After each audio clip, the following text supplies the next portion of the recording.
In our modern understanding of economics, there is no value placed on nature. Yeah. So if there is a spring, it has no value. But if you extract water from that spring and put it into a lovely bottle and get people like us involved to brand it well, there is value. People are recognizing how important it is, but unfortunately, the actions are very limited, Archana. So you ask someone, should forests be protected? Yeah, yeah, absolutely. Should you do something with the planet? Oh, definitely. Should you recycle, repurpose, reuse things? Oh, absolutely. Are you doing it? No. Well, I shall. That is the issue. That conservation is not cost. Conservation can help drive revenues for an organization. Uh, Conservation can help valuations. Act now. Because we're losing these forests behind you every 6 seconds. A soccer field equivalent to these forests are getting lost every 6 seconds.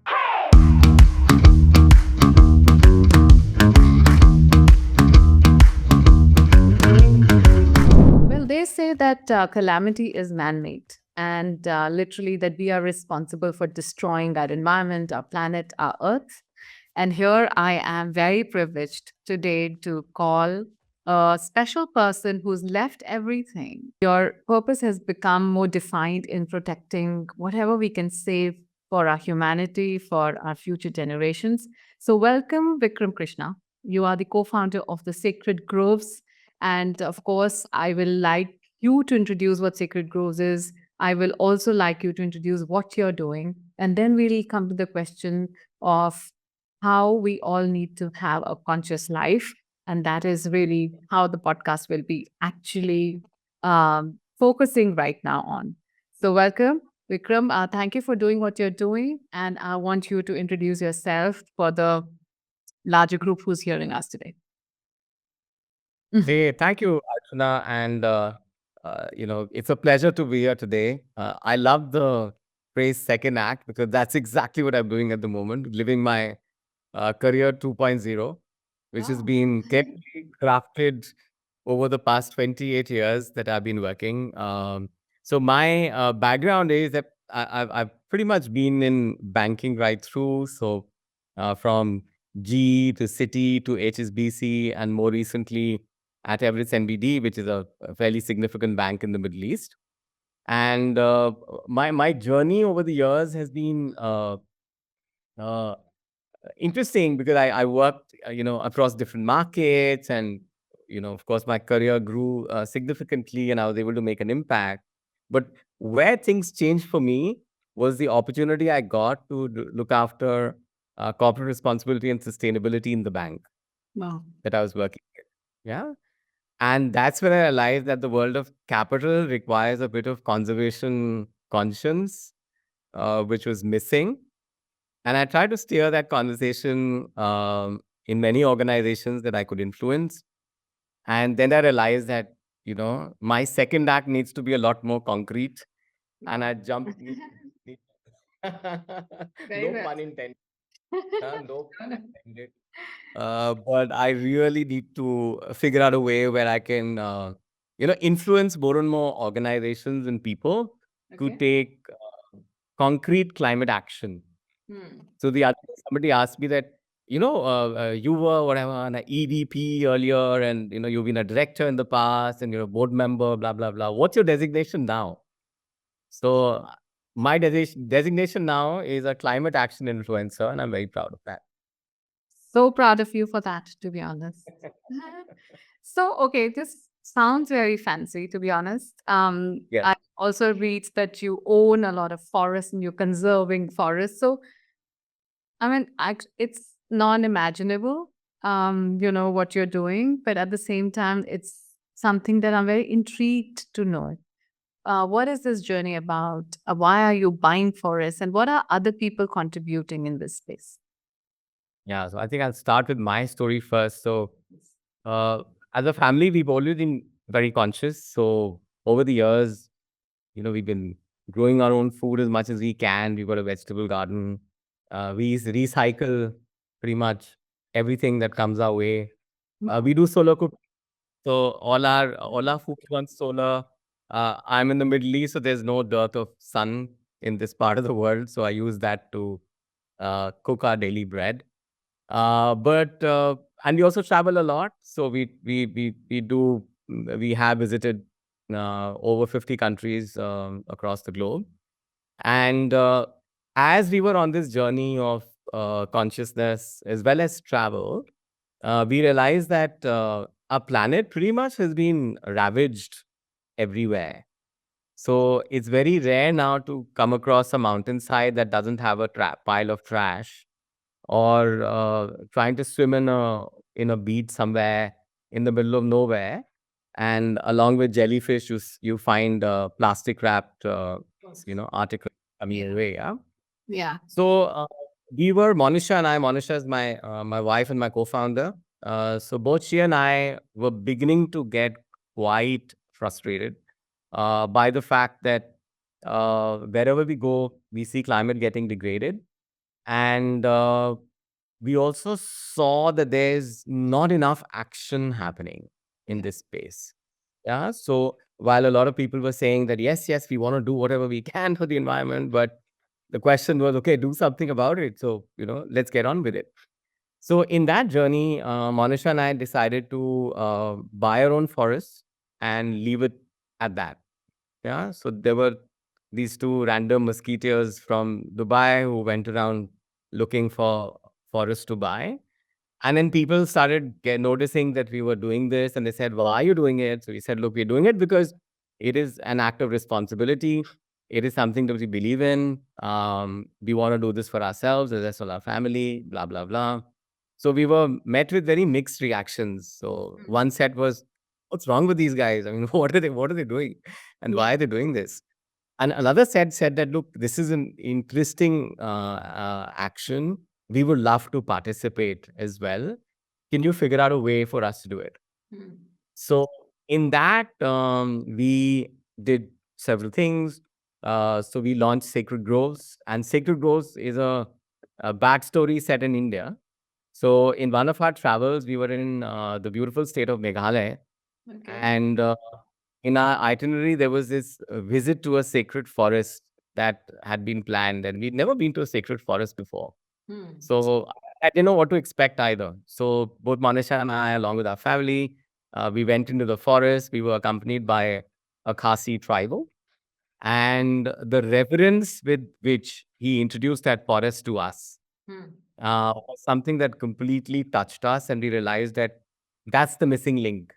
That over the years we've got so urbanized as individuals and as human beings. We live in New Delhi or Berlin or Dubai or London or New York. Our nearest forests are several miles away. We see them ever once so often if we were to travel there for a holiday, but we don't see them on a regular basis. And that sense of distance has probably caused a disconnection. Hmm. So therefore, we said that we have to find a way where nature enters into our life seamlessly, and that's where Sacred Groves got conceptualized. So we formed a company in the UK. It's a community interest company, and basically what it means, it's a for benefit organization. So Okay. we set up this benefit organization, and the important point of this organization is that we have what is called an asset lock structure. Asset lock essentially means that the forest that we have purchased as sacred groves will remain forests forever. And each year we have to file what is called a community interest test with the regulator, which complies with the fact that the forests remain in the state that we have committed to. Yeah. So that became really interesting, and people started noticing the fact that it makes now regulatory and compliance sense as well. And then they said, now to we definitely want to get involved. So how can we get involved? I said, look, how can you get involved? I mean, you have a forest behind me, right? I'm not going to cut it into plots physically and give it to people.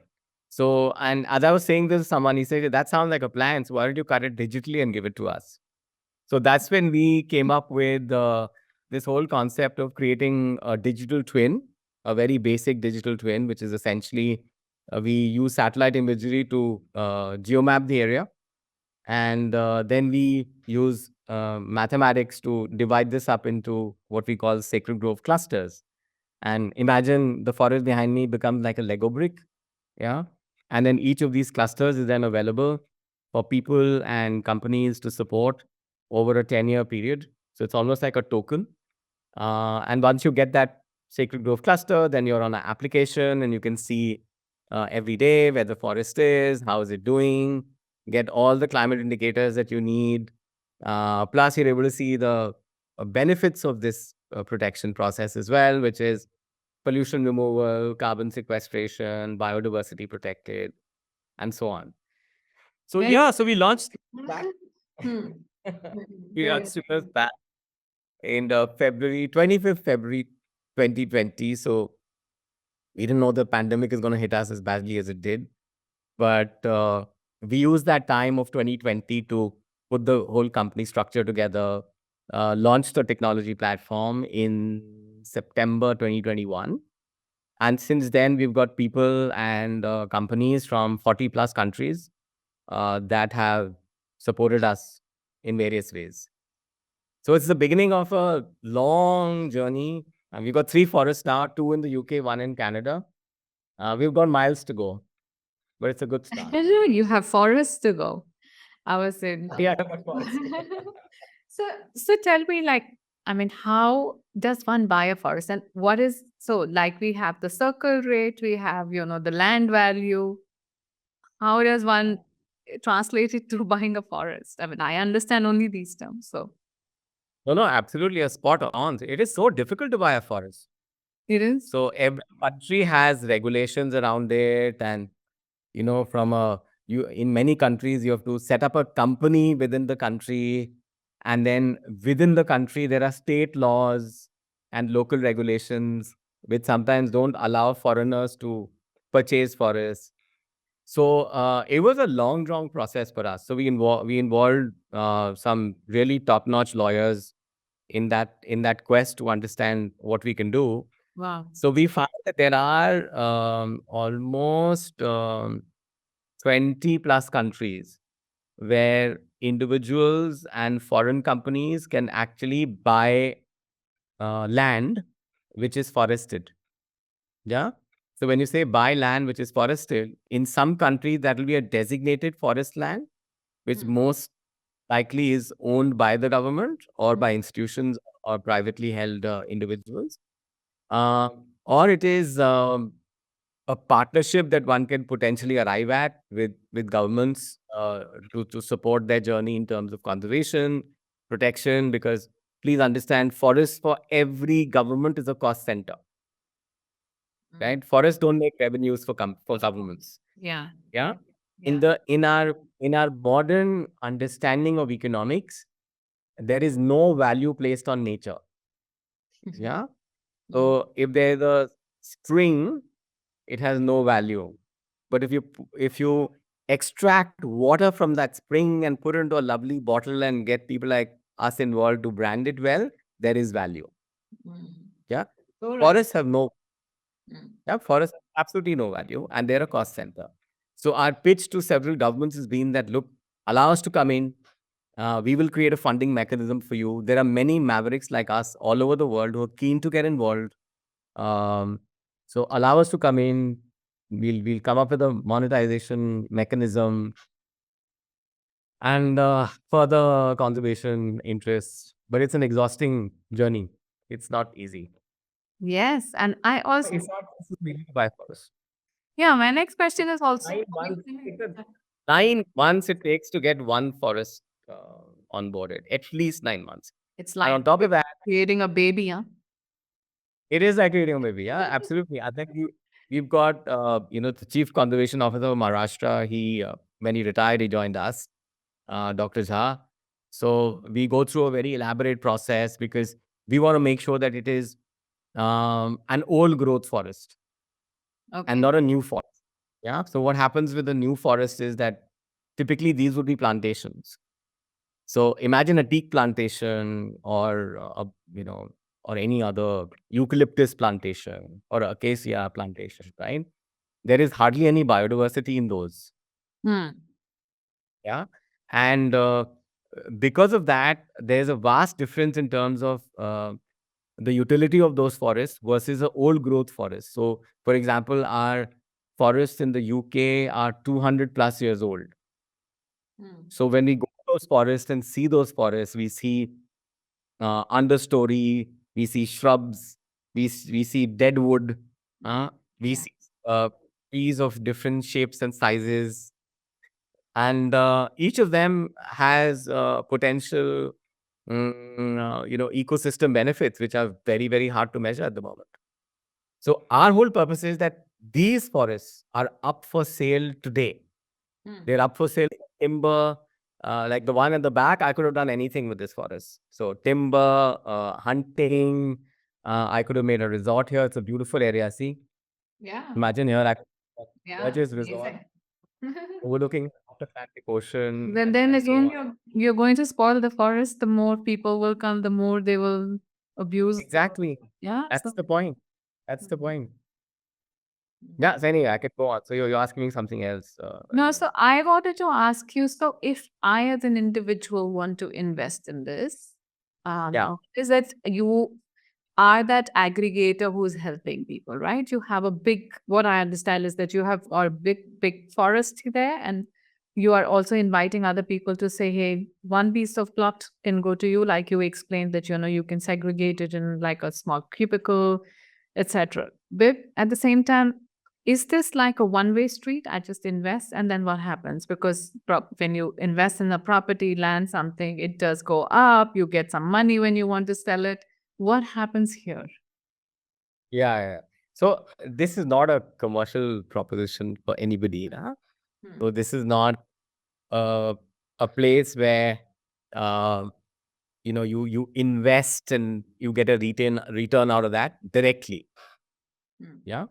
So but um, it appeals to a certain category of people.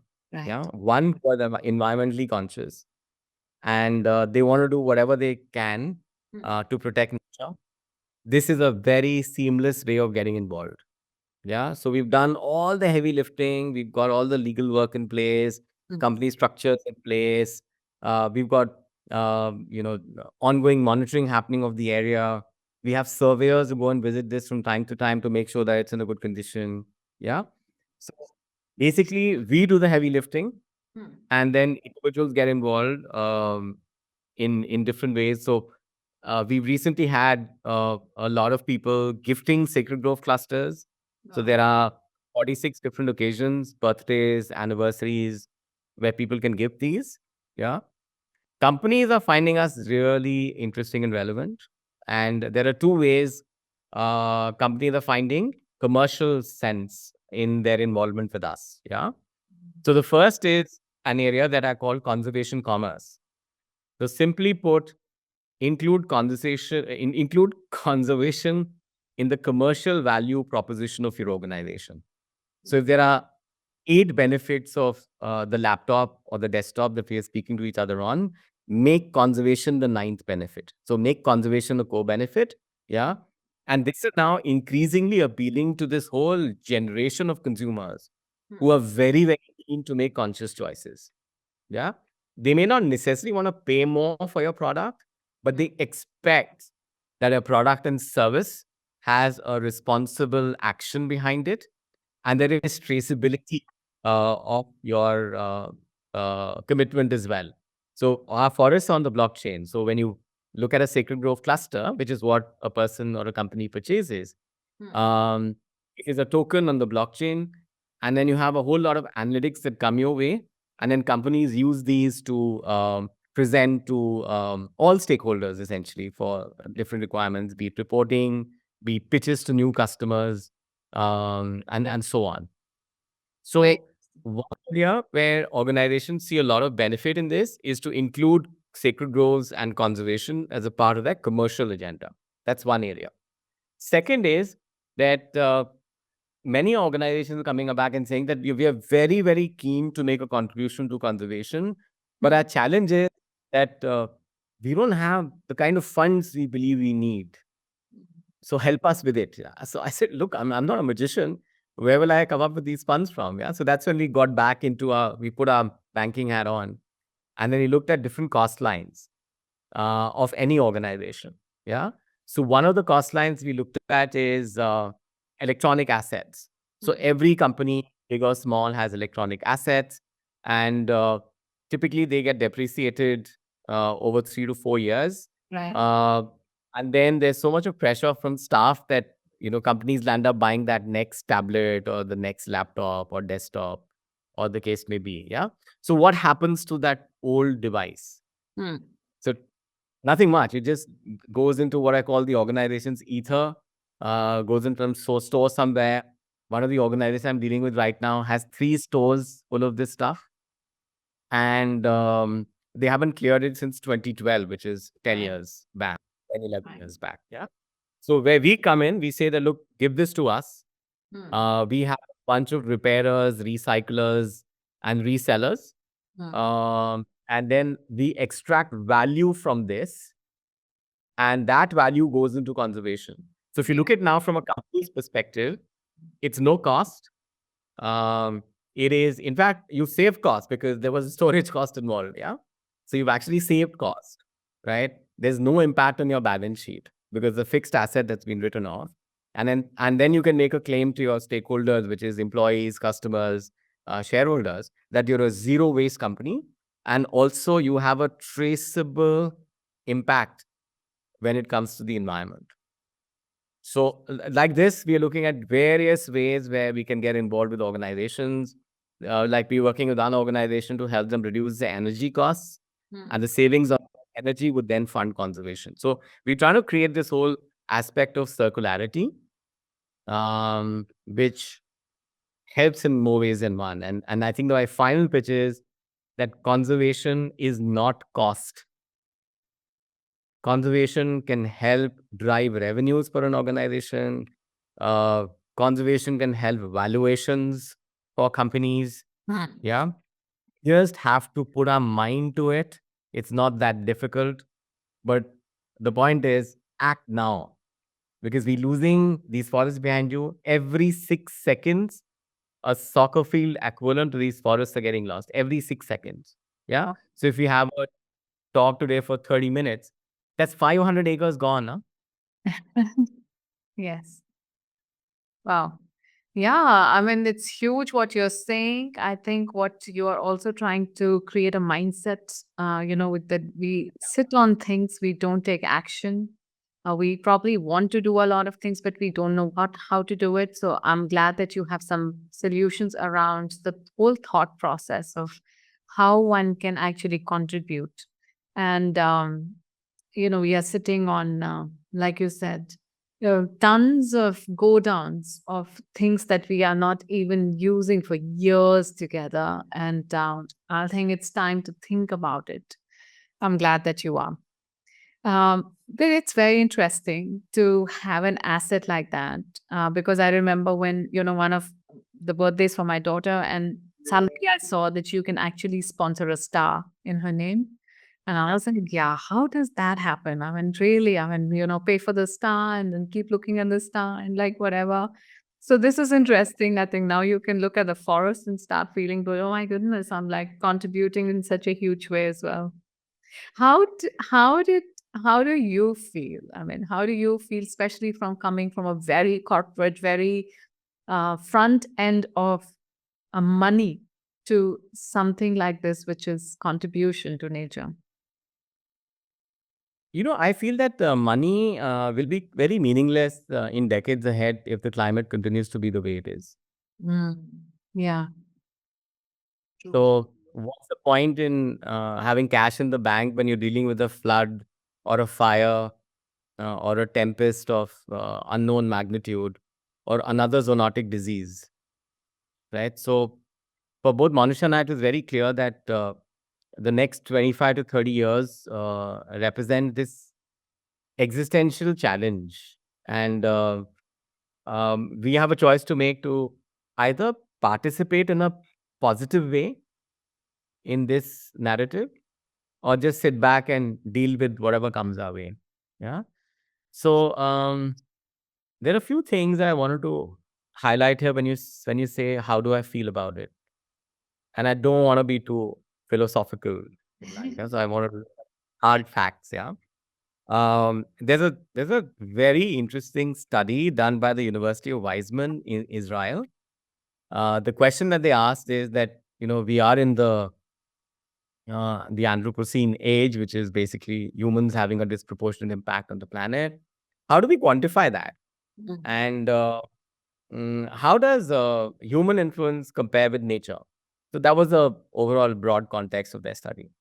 So their answer, which is really telling, is that if you look at the mass of all stuff that humanity makes, yeah, which is everything that we construct, the homes that we live in, the stuff that comes into our lives every day, the roads, da da da da da, it goes on and on, right?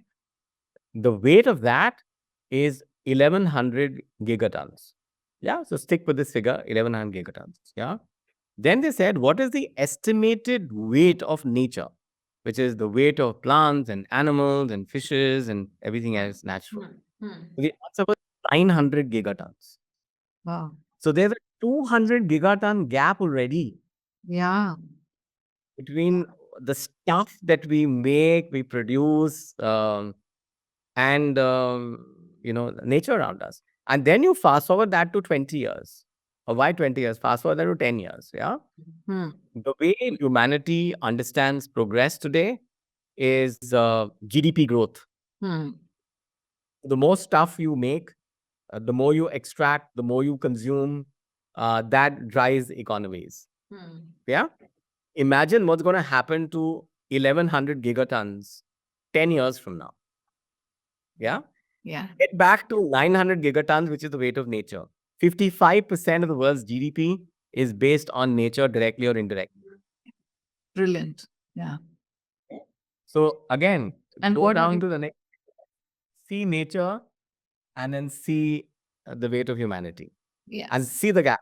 Yeah, 200 gigatons today. Where will that gap be? So that's one startling fact, which is scary and not acceptable. Yeah.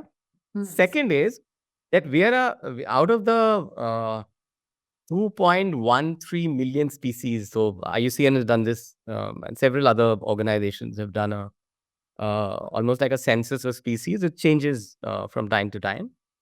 But the last one was, I think, 2.13 billion. I'm not mistaken. We're the only one that's linear. Everybody else is circular, right?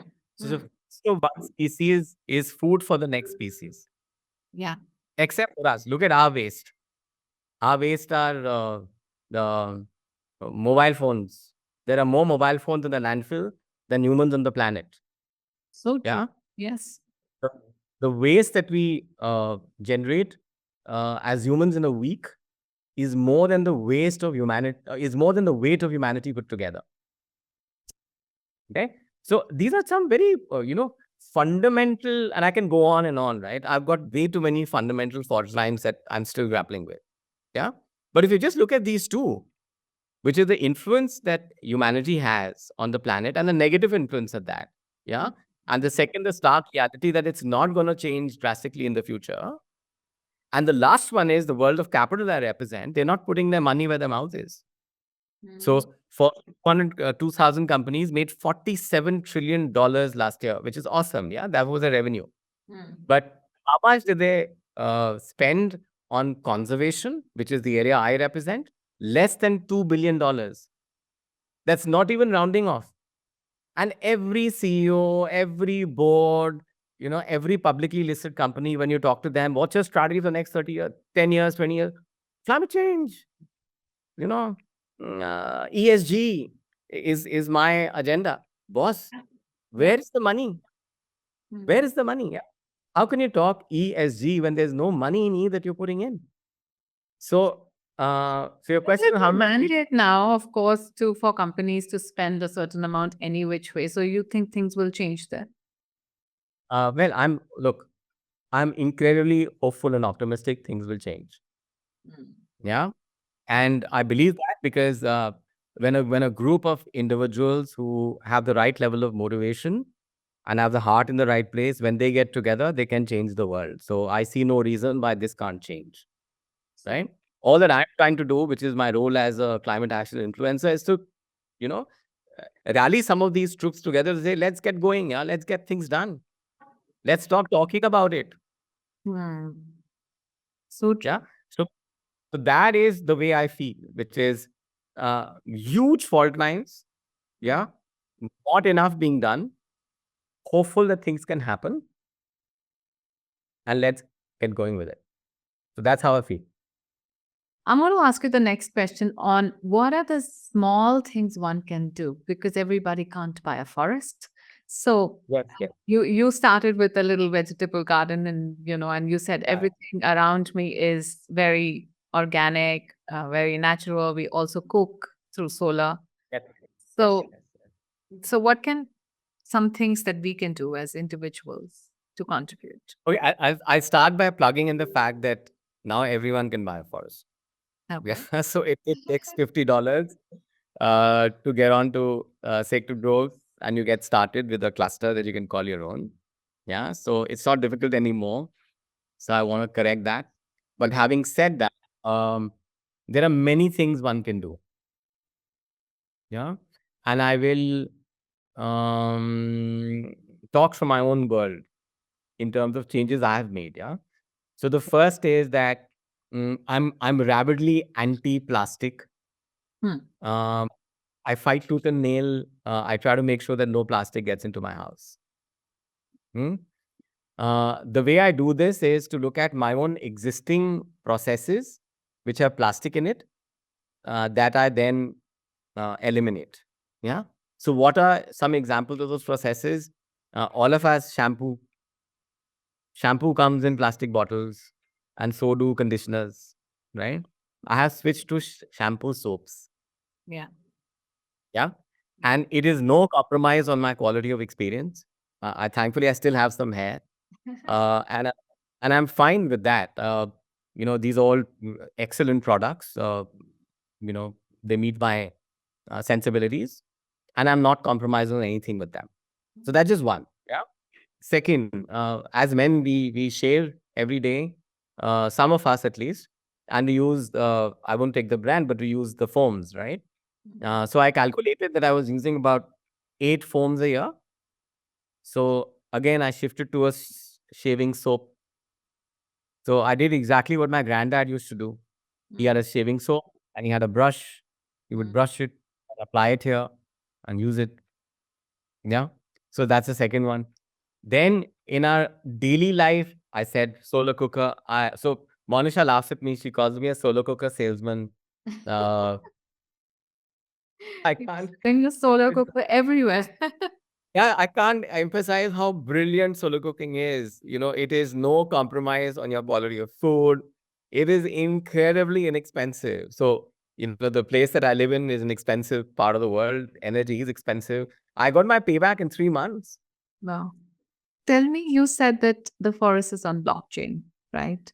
And this whole, I mean, I would say the whole feeling about blockchain, the whole feeling about something there, and which is not seen, which is not heard. Sometimes you feel, oh, the crypto is going somewhere. Oh, no, no, no, the governments are going to ban it. No, something is not going to take off. So I'm not sure of this ambiguous world and how Ah, comfortable can we feel with it?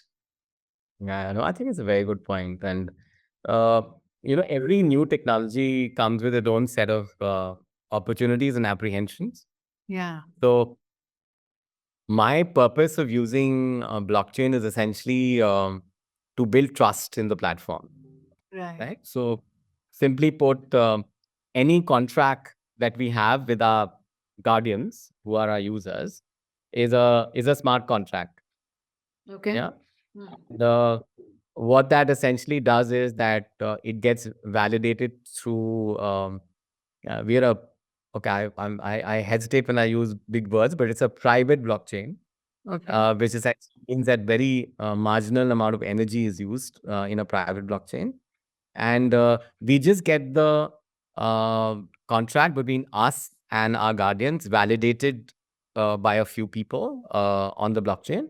So what that essentially means is a few things. Yeah, one is that Archana, your Sacred Grove cluster will be yours for the next 10 years, and no one else can actually ever own that digital twin of the forest.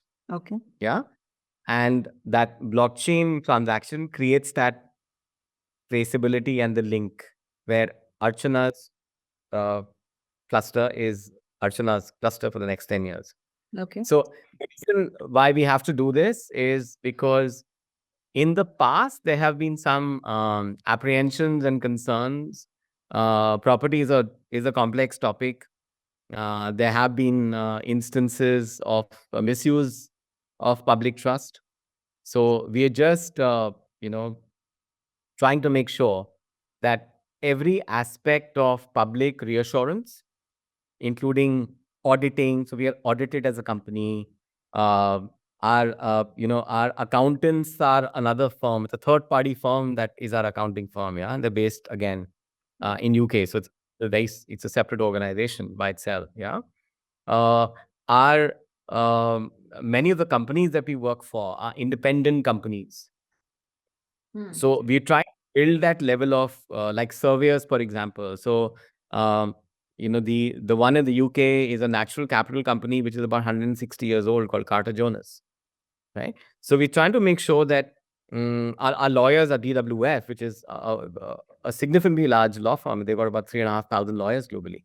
So we're trying to make sure that each of these elements of third party assurance are built into our model, just to make sure that we reassure ourselves, Hmm. yeah, first, and equally our guardians, that we're putting together something which is built to last, and will eventually scale up to create a much bigger impact than just the three forests that we protected so far. Remember, every 6 seconds, yeah.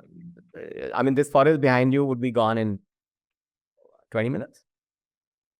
Hmm. Yeah. So, tech, the three forests that you're talking about, what is the area that you have with you in three of these?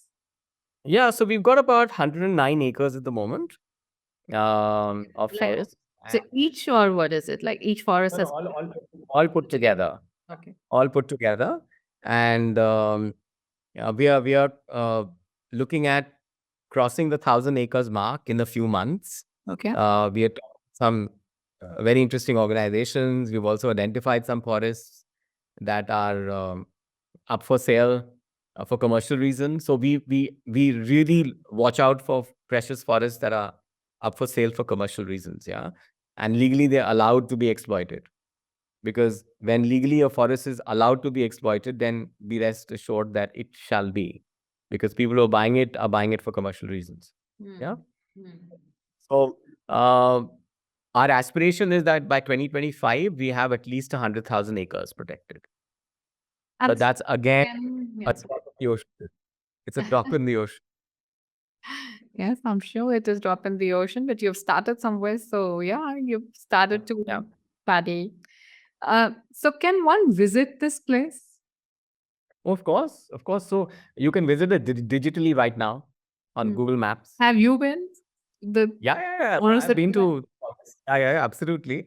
So the ones in the UK, we've been to physically ourselves, and we were there. We've been there several times. We were there later part of last year, and it was incredibly hot. So UK went through a heat wave last year, and unfortunately, this year's supposed to be the hottest. Is predicted to be the hottest year in human history. Hmm. Yeah. I think So I just read in the newspaper today itself that till 27, 5 years from now, it's going to be the hottest time of for the world. yeah, absolutely. So we are at about 1.1 degrees above the baseline, Hmm. and um, in the next 5 to 7 years, we are expected to breach the 1.5 degrees above the baseline. So while that number is important, is because at 1.1 degrees we are seeing zoonotic diseases, floods and fires and droughts, right? Yeah. At 1.5 degrees, it's a very different kettle of fish. So we need to be incredibly careful. Sorry. So coming back, um, when we went to Wales, the temperature was 38 degrees, which is the hottest that Wales has seen in a while. Yeah. Um, and, in the cold season, it's minus 18. So minus 18 to 38 is a swing that Wales experiences now. When Wow. we went to forests, um, it was several degrees cooler. Mm. So that's the difference. So for us, that was the ecosystem benefit that Mm. our forest provides to the local community and the environment. That fresher air. There's a spring in one of our forests, so that's still there. Even in summer, we could see that. Yeah. So yeah, those are the benefits. How do you quantify that? Yet I leave it to the world of economics to figure it out. But it's a no-brainer that our forests have incredible value and they require to be protected. So, how do you think the organizations such like UN, people who are working on the conservation of climates, all the government bodies who are working together are supporting something that you're doing? Yeah, so it's a very tough journey because you know um, capital is not flowing into our world.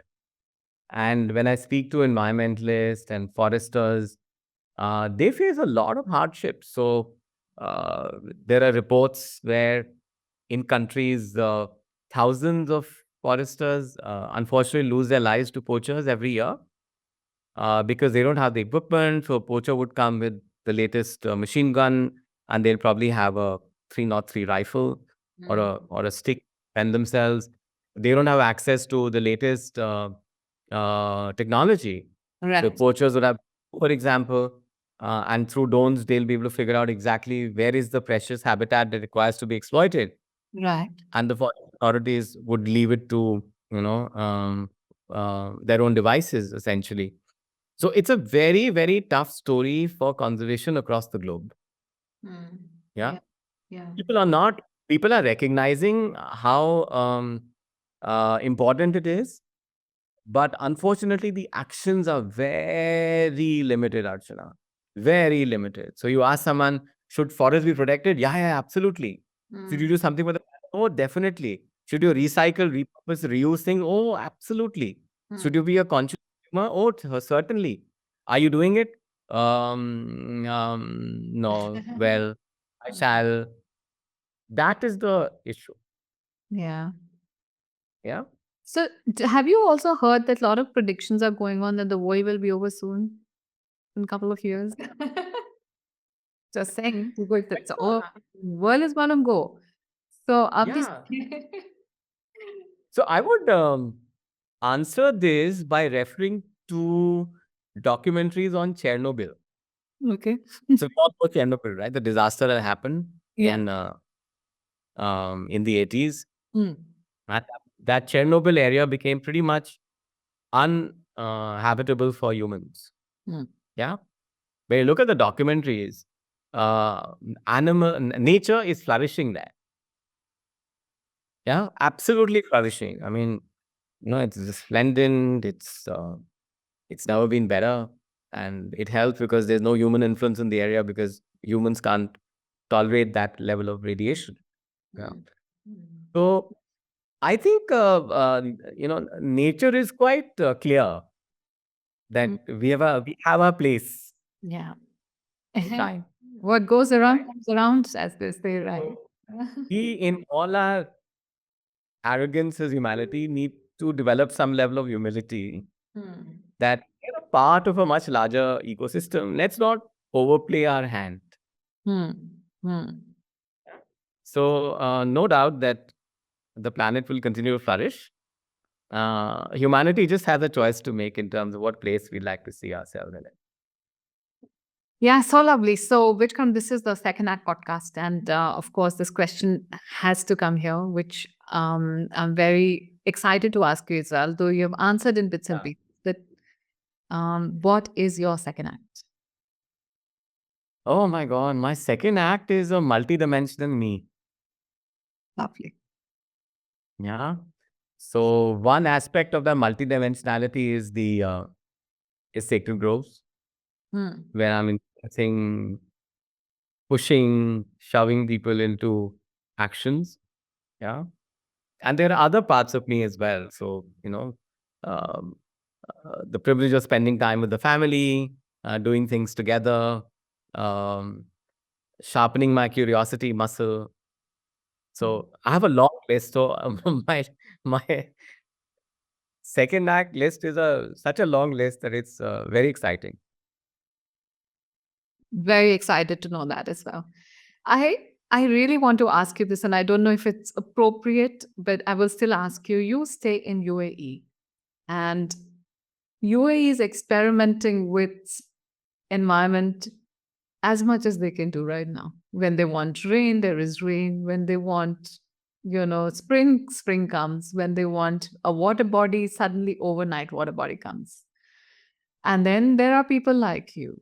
Um, so what do you have to say to that? Well, UAE is reflective of what's happening all around the world. So Not the really. fact, They are one the fact, step always ahead in time. I mean, I would say the kind of innovations which are done in UAE and overnight magic which happens in UAE, nowhere in the world it happens. yeah. So UAE has always been quick to adapt to new technologies, new ideas, new thinking, and they're brilliant in terms of execution and scaling it up. Yeah. I've been here for the past 16 years. Our children have grown here, and our family has flourished. So I have a lot of regard for this country, and which is why I'm here. Also, it's very well located. So Hmm. in my work now, I require to travel a lot to different parts of the world to meet with people, review, conservation practices. Um, so for that reason, Dubai for me is very, very central. Um, and also another important one for me is that COP28 is being hosted by the UAE this year, Yeah. in November, December. So that will give me and Monisha and the Sacred Groves team the opportunity to be a part of that conversation and hopefully play a kind of as active a role as we can. So there's no better time to be here, and see how best we can influence some more action. More power to you, I have to say that. More forestry to all More of us. chorus to you, yes, more. Absolutely.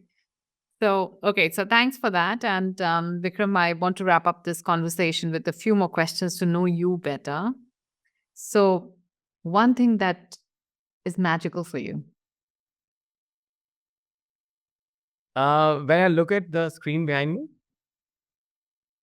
Beautiful. Nice. that is, Okay. Yeah. So, life for you is? life for me is an abundance um, of creativity.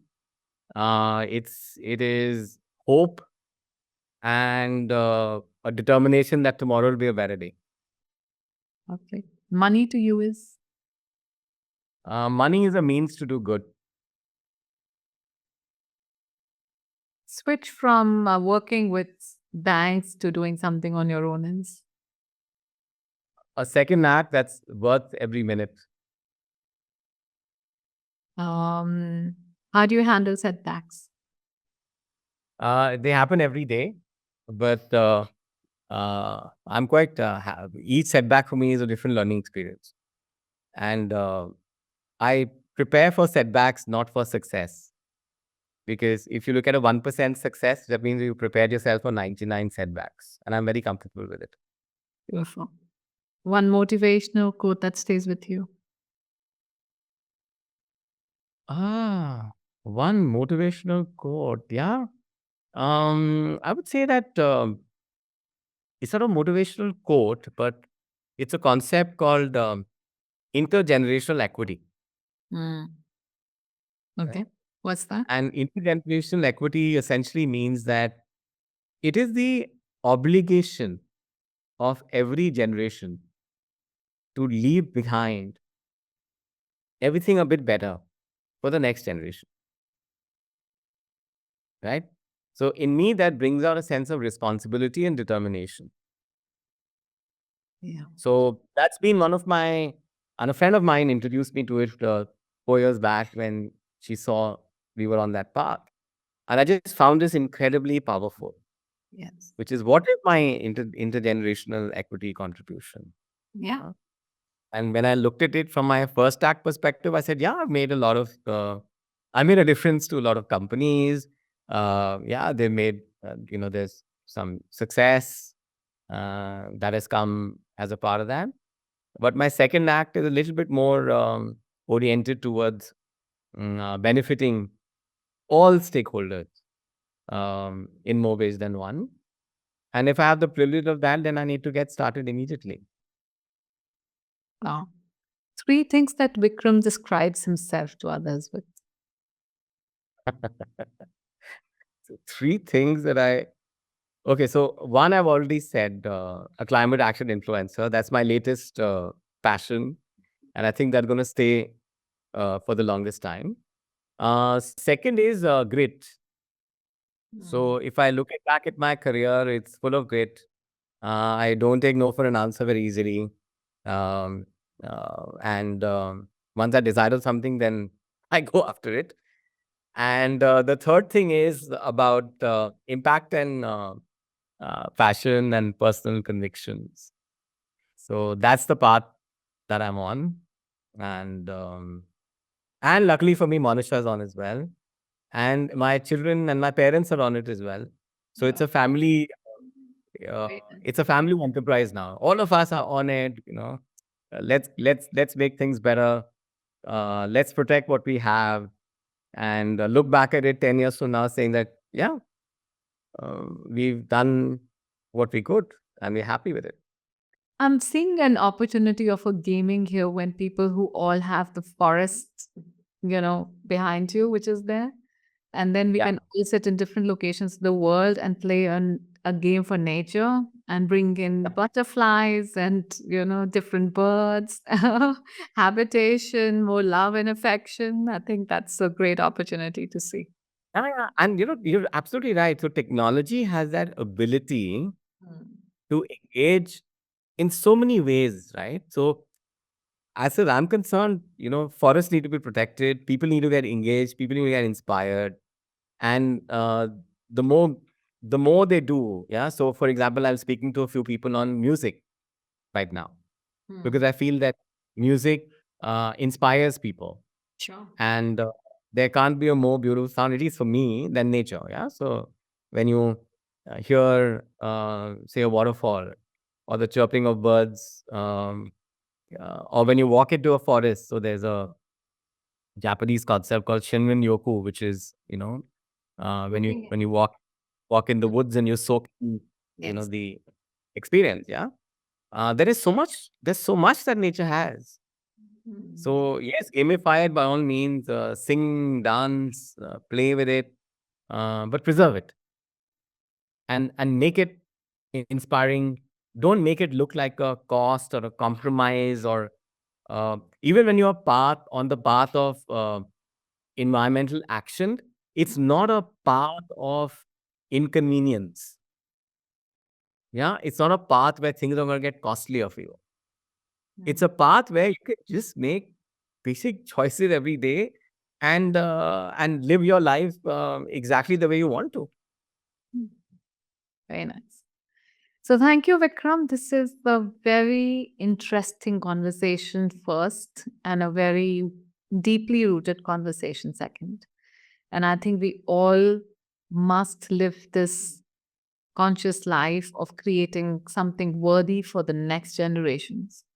And I think we are only destroying so far. And I think the consciousness of living, and leaving the heritage and the culture, it also is evolving along with, of course, nature. So, yeah, let's put our forces together and preserve and conserve and to grow whatever we can for the next ones to come.